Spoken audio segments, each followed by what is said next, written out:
You go out on the town with all the guys around.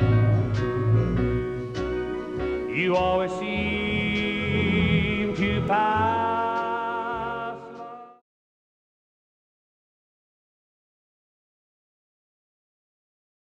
Living in Minong, Wisconsin. I was born in North St. Paul, but we moved to Minong when I was 4 years old. And we lived on a farm with no electricity, no running water, no indoor toilet facilities. And we were just poor people living in a tar paper shack. But it was kind of funny because later on, my parents could no longer make a living there.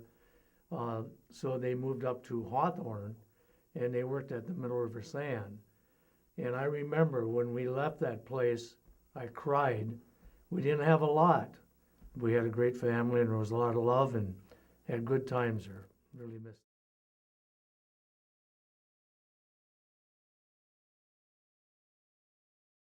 it. The music, I kind of went through phases with it as far as what I liked and what I wanted to do. When I first learned the accordion, I was pretty happy about that. And you could play, there was a lot of background with it. You didn't, if you're a guitar by yourself, it's kind of lonesome, you know. The accordion, you got a lot of harmony going on there, and it was fun to play. But as I think probably Elvis Presley was, when he first started, I remember a song he had out in the beginning called Milk Cow Blues. There was sort of I was probably like the young Elvis the most, because all of those songs, the love songs that he had out, and the rock songs, you know, All Shook Up, and a lot of them are still my favorite songs. And that's when I kind of leaned towards the guitar, but I was more of a rhythm guitar player. And before that, I met John Lydell, and John had a big influence on me too, because he had a personality that just kind of went out to everybody. And I think we kind of helped each other when we started out as to what we were doing. He was playing the steel guitar, and I was playing the rhythm guitar, and there was only the two of us, you know. But we got going in the bars, and I noticed that people were really enjoying it. And when you can do something in your life and people clap for it, there's no better feeling. I mean, there's not another job I've ever had that has ever happened. Then I got into Gene Vincent, and Bebopalula had a big influence on me. That kind of chunky and the cutting of the throat as you're singing, that kind of thing I really liked. And I liked later Roy Clark. I think he's probably one of the greatest guitarists that ever was in my mind. I just love to watch him.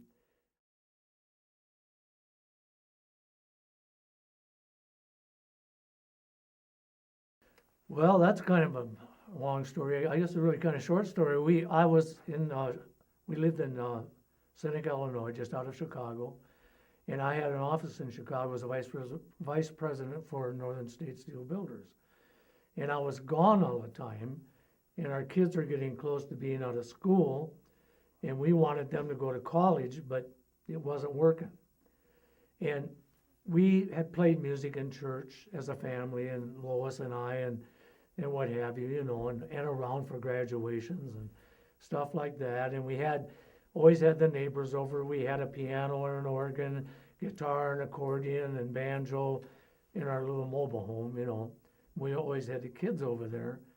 And so we were trying to figure out what we were going to do when the kids got out of school. You know, what was we going to do? So we decided that Lois wanted to go truck driving. She wanted to be a team truck driver. And of course, my dream and only dream in life was music, all my life. And so we started playing in that little town around the bars and the pubs, and she started calling to get us jobs on the road. And we didn't have a lot of money. We had some put away. But I quit a job that was paying really well, and she did too. We both had good jobs. I had my card with vice president on it, and my mother and dad lived in Hawthorne, and my mother was still alive. And when I told her I was resigning to go on the road in music, she said, "What is the matter with you?" You know, she was just couldn't believe it. But Lois was a good booking agent. She done well. And we had some ups and downs in the beginning getting going. We did not even have a drum. She didn't play anything. I played the guitar and keyboards. That's what we started at the Scuttlebutt with. Finally got an electric drum. She asked me one day, "What's the simplest instrument to learn to play?" And I said, "The bass guitar." So we got her a bass guitar that weighed more than she did. And she did that. We finally found a Hofner, so that was good and light for her. But that's how it all started. And as we went along, we made a real good living. We were on the road for 32 years, and it worked out real well for us.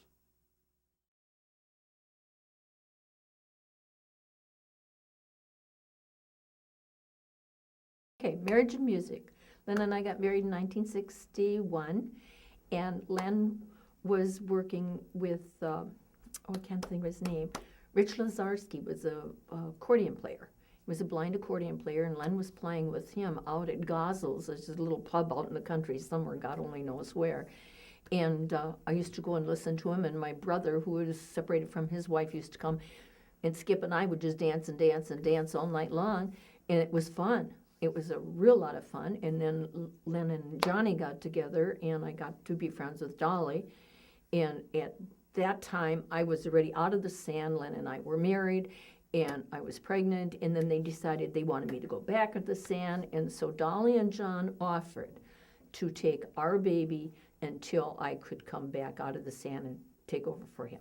But anyway, then when I was pregnant, that's when the worm turned, because then I didn't like music anymore, because all the women were kind of like, yeah, that guy was a guitar player, and it seemed like every time he played the piano, somebody's hind end was in his face, and I'm like, I don't like this. And then, of course, here I am with this great big huge belly, and I was feeling pretty awful about that, and I just kind of...